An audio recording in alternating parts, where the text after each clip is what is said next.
गुरुदेव की आज्ञा है।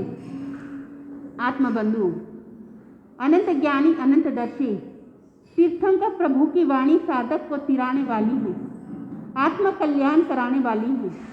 एक है वाणी और एक है पानी। बंधुओं, पानी अगर अपनी मर्यादा तोड़ देती है तो वहाँ विनाश हो जाता है, और वाणी अगर अपनी मर्यादा तोड़ देती है तो वहाँ पे सर्वनाश हो जाता है। इसलिए ज्ञानी जन कहते हैं, जब भी बोलते हो तो तोल के बोलो। MT², यानी मनन करना एक बार बताया है, लेकिन चिंतन करना 2 बार बताया गया है। जब भी बोलते हो तो पहले सोचो कि क्या बोल रहे हो, पहले चिंतन करो, पहले विचार करो, फिर उसके बाद बोलो। एक बोली ऐसी होती है जो साधक को प्रभावित कर देती है, एक बोली ऐसी होती है जो दिल को छू जाती है, एक बोली ऐसी होती है सुनने से साधक का दिल भाग भाग हो जाता है। वाणी ऐसी होती है जो सुनने से चित्त को आग लग जाती है। बंधु, एक बोली ऐसी है जो बोलने से दिल खिल उठता है, और एक बोली ऐसी होती है जो बोलने से खोल उठता है। एक बोली ऐसी है जो बोलने से वह जुड़ जाता है, एक बोली ऐसी है वह बोलने से टूट जाता है। बंधु, वाणी को एक वीणा के समान बताया है, और अगर वही वाणी को सही उपयोग नहीं करते हैं, उसका दुरुपयोग करते हैं, तो वहाँ पे बाण बन जाता है, एक शस्त्र बन जाता है। इसलिए ज्ञानी जन ने कहा कि जब बोलते हो तो तोल के बोलो। बंधुओं, कहा जाता है कि सर्प के दांत में जहर होता है, बिच्छू के पूंछ में जहर होता है, कुत्ते के दाढ़ों में जहर होता है, लेकिन मनुष्य के जुबान पे जहर होता है। किसी को बोलने से अच्छा भी लगता है। जो भाषा, जो बोली, जो वचन स्वयं को अच्छा नहीं लगता है, वही चिंतन करना कि अगर मैं भी अगर वैसे अपशब्द बोलूँगा, अच्छे शब्द नहीं बोलूँगा, तो सामने वालों को भी बुरा लग सकता है। बंधु, एक बोली ऐसी है जो अपनों को भी दुश्मन बना देती है, और एक बोली ऐसी है जो दुश्मन को भी अपना बना देती है। शरीर पे अगर घाव हो जाता है तो वहाँ घाव दवाई के द्वारा, मलहम के द्वारा ठीक हो जाता है, और अगर वही घाव अगर दिल पे लग जाती है तो वह घाव कभी नहीं मिटता है। एक बार एक ग्वाला सुबह घर से निकलता है, गायों को लेकर चराने के लिए लेके जाता है, और वापस शाम को लौटता है। इस तरह से नित्य उसका कार्य चल रहा था। एक बार जब वो सुबह अपने घर से रवाना हुआ, उस जंगल के अंदर एक शेर, वह शेर बैठा हुआ, और उसके पंजों में वहाँ चोट लग जाती है, कांटा छुप जाता है। तब जैसे वह ग्वाला जा रहा था, शेर उस ग्वाले को देखा और मानो अपनी भाषा में उस ग्वाले को बुला रहा है। वह ग्वाला तो डर जाता है कि शेर आज मुझे खा जाएगा, क्योंकि जिस हिसाब से शेर बुला रहा था, वह ग्वाला उस शेर की भाषा को समझ नहीं पाया, और वो धीमी गति से आगे बढ़ता है। प्राणी होते हैं, वो मुख के द्वारा बोल नहीं पाते हैं। जो बोलने की क्षमता किसको दी है? मनुष्य को दी है। वो जो चाहे, जैसा चाहे, जिसको चाहे जैसे भी बोल सकता है। ग्वाला वहाँ शेर के पास जाता है। शेर ने उसके पंजे बताए। वह ग्वाला जो शेर के पाँव में कांटा छुपा हुआ था, वह कांटे को निकाल देता है, और शेर उसको उपकारी मानता है कि आज मेरे पैर में जो दर्द हो रहा था वो कांटा निकल गया। ग्वाला जब वहाँ से निकलता है, उस समय शेर उसको कहता है अपनी भाषा में कि तुम जब भी यहाँ आओ तो गायों को मेरे यहाँ पे छोड़ देना, मैं रखवाली करूँगा, और तुम शाम को आकर वापस अपनी गायों को लेके जाना। तो इस तरह से शेर जैसे बोलता है ग्वाला, वहाँ पे अच्छा लगता है ग्वाला को कि सुबह आऊँगा, गायों को छोड़ दूँगा और वापस जब शाम को आकर लेके चला जाऊंगा। तो दिन भर का उसका जो समय है वह समय बच जाएगा ताकि वो दूसरा काम भी कर सके। बंधु, एक दिन वो आता है जंगल और वहाँ शेर के भरोसे गायों को छोड़कर चला जाता है। शेर को काफ़ी दिनों से आहार नहीं मिला, उसने कोई आहार नहीं किया था। उसका आहार हाथ में लग जाता है, वो शिकार करता है और उससे वो अपना आहार को ग्रहण कर लेता है। ग्वाला जब आ रहा था अपने गायों को लेने के लिए, दूर से उसने देखा कि शेर का मुंह तो लाल हुआ है, उसने अपना आहार ग्रहण किया था। तो उस ग्वाले को तो पता नहीं था कि शेर ने क्या कहा है और उसको लगा कि मेरे गाय को उसने खा लिया है, अपना भक्षण कर लिया है।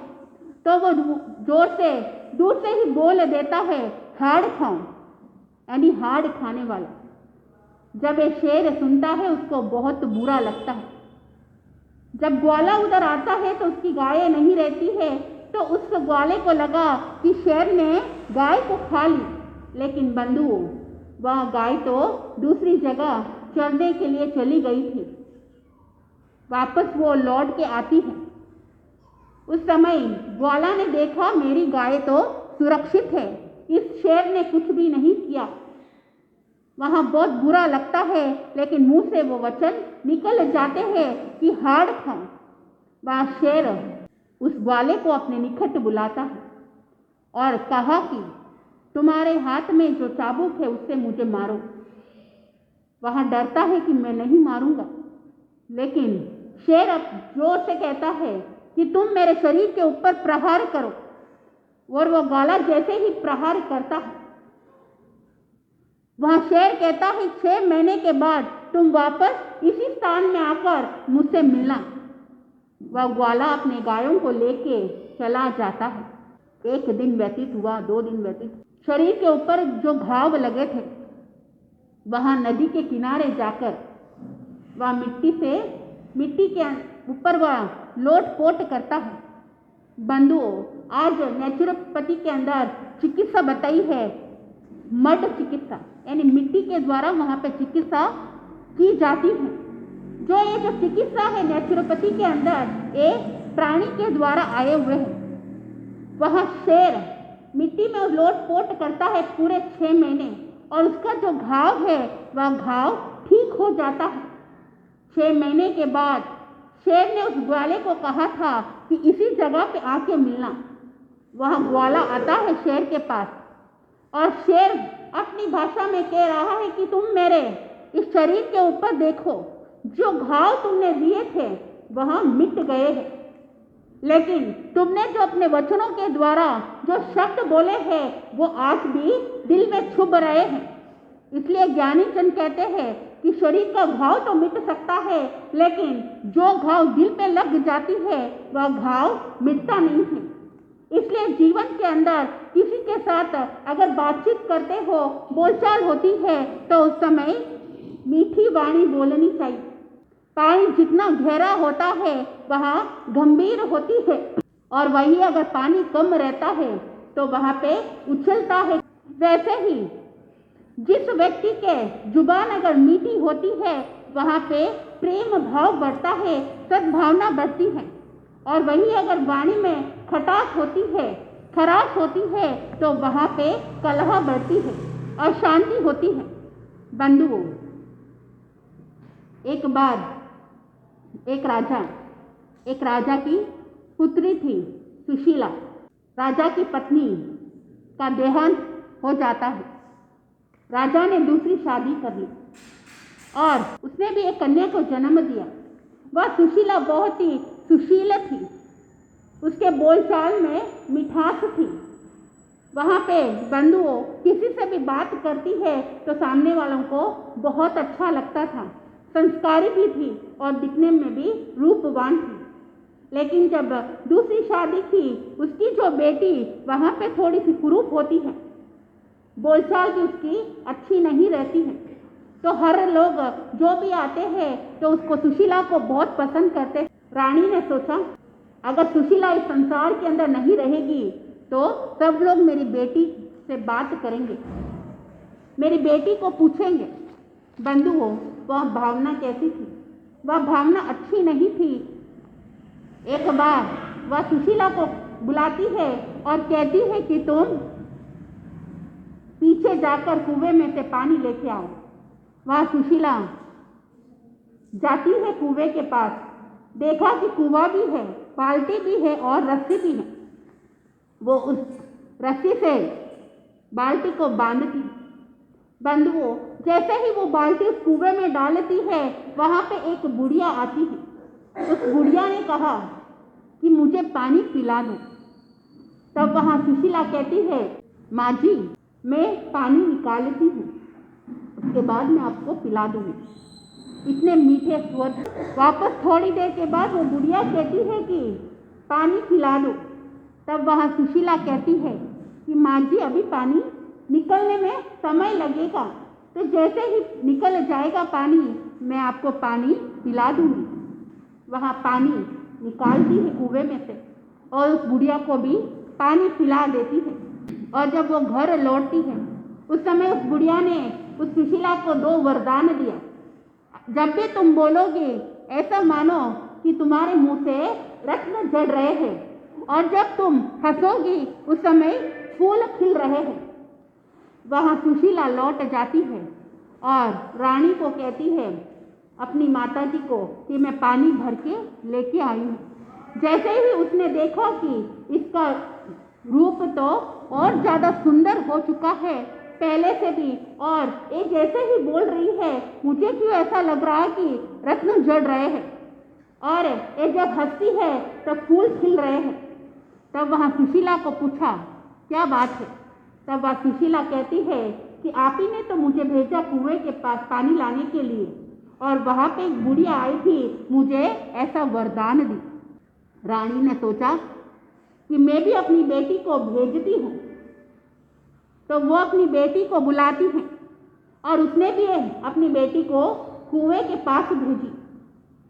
कुएं के पास गई, वहाँ कुआं था, पानी था और रस्सी भी थी। वो जैसे ही वह रस्सी बाल्टी को बांधती है और कुएं में वह बाल्टी डालती है, तब वहाँ ठीक उसी प्रकार बुढ़िया आती है और उसको कहती है कि पानी पिला दो। तो वहाँ पे कठोर भाषा में कह देती है, माँ जी, अभी तो मैं आई हूँ और कुएं में बाल्टी डालूंगी, जब पानी निकलेगा तब पिलाऊंगी। तब वापस थोड़ी देर के बाद बुढ़िया वापस कहती है कि पानी पिला दो। तब वहाँ कहती है कि माँ जी, आपको दिख नहीं रहा है क्या? मैं कुएं से पानी निकाल रही हूँ। कुआं कितना ऊंडा है और पानी निकालने में भी समय लगता है। आपके आँख होते हुए भी आप देख नहीं पा रही हो, जब मुझे बार बार पानी पानी पानी कह रही हो। बंधुओं, उसके वहाँ शब्द बहुत ही कर्कश थे, बहुत कठोर थे। वह पानी निकाल तो देती है और वह बुढ़िया को भी पिला देती है, और वो वापस अपनी माँ के पास जाती है। बंधुओं, एक वाणी कैसी थी, मिठास थी, जिसे उसको वरदान मिला। जैसे ही वो माँ के पास गई, माँ ने देखा कि ये पहले से कुरूप और ऊपर से और ज़्यादा कुरूप, और जैसे वो बोल रही थी तो उसके मुंह से पत्थर निकल रहे हैं। बंधुओं, माँ ने पूछा कि ये कैसा हो गया? तब वहाँ बेटी कहती है, आपने मुझे कुएं के पास पानी लेने के लिए भेजा था, वहाँ बुढ़िया आई थी और उसने मुझे श्राप दे दिया। कहने का तात्पर्य, एक वाणी ऐसी होती है जो साधक को आकाश की ओर ले जाती है, और एक वाणी ऐसी होती है जो साधक को नीचे गिरा देती है। इसलिए ज्ञानी जन ने कहा कि बोलने से पहले तोलो कि क्या बोल रहे हो। बंधुओं, श्रावक के वचन व्यवहार के अंदर बताया गया है कि श्रावक जी थोड़ा बोलो। यहाँ पे श्रावक शब्द कहा है तो इसका मतलब ये नहीं ये सिर्फ जेंट्स को लागू होता है। बंधुओं, ये सारी श्रावक श्राविकाएं सबको लागू होती है। श्रावक जी थोड़ा बोले यानी कम बोलना। जहाँ पे ज़रूरत होती है वहीं पे ही बोला जाता है, और जहाँ पे ज़रूरत नहीं होती है वहाँ पे नहीं बोलना चाहिए। बंधुओं, थोड़ा बोले यानी बिल्कुल भी नहीं बोलना, ऐसा भी नहीं होता है। अगर आप बिल्कुल भी नहीं बोलोगे तो लोग ताना मारेंगे कि ये तो कुछ बोलती ही नहीं है, और अगर ज़्यादा बोलने लग जाए, वहाँ मुँह चुप ही नहीं रहता है, तो भी लोग ताना मारेंगे कि ये चुप होती ही नहीं है। इसलिए ज्ञानीचंद ने कहा कि थोड़ा बोले, जहाँ ज़रूरत पड़ती है। थोड़ा बोलने से काम हो सकता है तो वहाँ ज़्यादा बकबक नहीं करना चाहिए। दूसरा है श्रावक जी, आवश्यकता के अनुसार बोले। जहाँ पे आवश्यकता रहती है वहाँ पे ही बोलना। जहाँ पे अवसर रहता है, जिस अवसर में जैसे काम किया जाता है वैसे वहाँ पे बोलना चाहिए। बंधुओं, एक घर के अंदर एक कुत्ता और एक बिल्ली रहती है। कुत्ता पालना हर एक इंसान का एक शौक रहता है, इसलिए पालते हैं कि घर के अंदर कोई चोर आ जाए तो उसकी रखवाली के लिए, उसकी सुरक्षा के लिए, धन की रक्षा के लिए वह कुत्ते को पाला जाता है। बंधुओं, वह कुत्ते का इतना ध्यान रखते हैं जैसे घर के अंदर अपने बेटों को भी ध्यान रखे या नहीं रखे, लेकिन सोते हैं तो उस कुत्ते को भी साथ में लेके सोते हैं। जमाना ऐसा आ गया है। अब वह घर के अंदर सेठ जी के पास एक कुत्ता भी था और एक बिल्ली भी थी। वह बिल्ली सुबह उठती है तो मियाँव करती है, दोपहर होता है तो भी मियाँव करती है। कोई भी रिश्तेदार आते हैं या उनको बाहर जाना रहता है तो भी वहाँ पे मियाँव मियाँव करती रहती है। तो सेठ जी ने उसको एक डंडे से मारा तो वहाँ बिल्ली शांत हो जाती है। वह कुछ बोलती नहीं है क्योंकि उसको एक डंडा पड़ा था। कुत्ते ने देखा और सोचा कि अगर मैं भी बोलूँगा तो मुझे भी मार पड़ेगी। तो वह कुत्ता क्या हो जाता है, चुप हो जाता है, कुछ नहीं बोलता है। रात हुई, चोर घर आ जाते हैं धन चुराने के लिए, और वो कुत्ता ने देख लिया कि घर के अंदर कोई घुसा हुआ है, लेकिन अगर मैं बोलूँगा तो उसको बिल्ली की याद आ गई। बोलने से मार पड़ती है तो मैं क्या करूँ, मैं कुछ नहीं बोलूँ। वो सारे देख रहा है कि चोर आया और सारा धन चुरा के भी लेके चला गया। बंधुओं, वह सेठ जी जब सुबह उठे तब देखा कि घर में जितना भी धन था वह धन पूरा खाली हो जाता है, घर पूरा अस्त व्यस्त रहता है। उस समय उस कुत्ते को क्या पड़ती है, मार पड़ती है। बंधुओं, कुत्ता ने उस समय बिल्ली को देखा, मार पड़ी इसलिए वो चुप हो गया। अब मैं भी बोलूँगा तो मुझे भी मार पड़ेगी, इसलिए वो रात के समय उसकी जो ड्यूटी थी उस समय वो मुंह नहीं खोलता है, और उसके कारण से चोरी भी हो जाती है। लेकिन चुप रहने के बाद भी उसको क्या पड़ी, मार पड़ी। बंधुओं, इसलिए ज्ञानीजन कहते हैं जिस समय जो चीज़ की आवश्यकता रहती है, जिस समय जैसा अवसर रहता है वैसा काम करना चाहिए, वरना अनर्थ हो जाता है। मैंने एक छोटी सी स्टोरी आचार्य श्री पार्षद चंद्र जी महाराज साहब के मुखारविंद से सुनी थी। एक परिवार रहता है, उस परिवार के अंदर माता पिता और पुत्र 3 लोग रहते हैं। दुकान के अंदर रिश्तेदार आए हुए रहते हैं, मेहमान आए हुए रहते हैं। तब वहाँ पिताजी ने फोन करके बोल दिया कि मेहमान आए हुए हैं। बंधुओं, वहाँ घर के अंदर माँ देखी कि रोटी सामान वगैरह घी वगैरह नहीं है, तो वह अपने बेटे को कहती है कि तुम जाओ और पिताजी को बोलो कि घर में आटा और घी नहीं है। बंधुओं, जैसे ही वो दुकान जाता है और वहाँ पे बोल पड़ता है कि घर में आटा घी खत्म हो गया है। रिश्तेदारों ने देखा कि जिस घर के अंदर आटा घी नहीं है वहाँ पे मेरी पुत्री कैसे सुखी रह सकती है, तो उन्होंने उस रिश्ते को कैंसिल कर दिया। ऐसे घर में हमको रिश्ता नहीं देना। वो वहाँ से चले जाते हैं। पिताजी ने अपने पुत्र को कहा कि जब भी दुकान में कोई बैठा रहता है उस समय ऊंचे स्वर में नहीं बोलना चाहिए, इंतज़ार करना चाहिए, और जब वो चले जाते हैं उस समय आपको कान में बोलना चाहिए। वहाँ बेटा कहता है, ठीक है, आप जैसे बोलो वैसे। दिन व्यतीत होते गए, घर के अंदर आग लग जाती है, और माँ ने कहा कि बेटा तुम दुकान जाओ और पिताजी को बोलो कि घर में आग लग गई है। वो दुकान जाता है। दुकान में कौन थे? बाहर से कोई कस्टमर आए हुए थे। तब उसने देखा कि दुकान में कस्टमर आए हुए हैं। पिताजी ने पहले कहा था कि कोई भी रहते हैं उस समय सबके सामने नहीं बोलना, जाने के बाद बोलना। वहाँ 1 घंटा 2 घंटा व्यतीत हो जाता है, कस्टमर जाते नहीं। फिर थोड़ी देर के बाद जब कस्टमर चले जाते हैं, पिताजी ने पूछा, क्या हुआ, तुम इतनी देर से खड़े हो? तब वहाँ धीरे से कानों में जाके बोलता है, पिताजी घर में आग लग गई। तब वहाँ पिताजी कहते हैं कि जब धीरे बोलना था उस समय तो तुमने आके जोर से बोला, और अभी जोर से बोलना था तो तुम बहुत धीरे बोल रहे हो।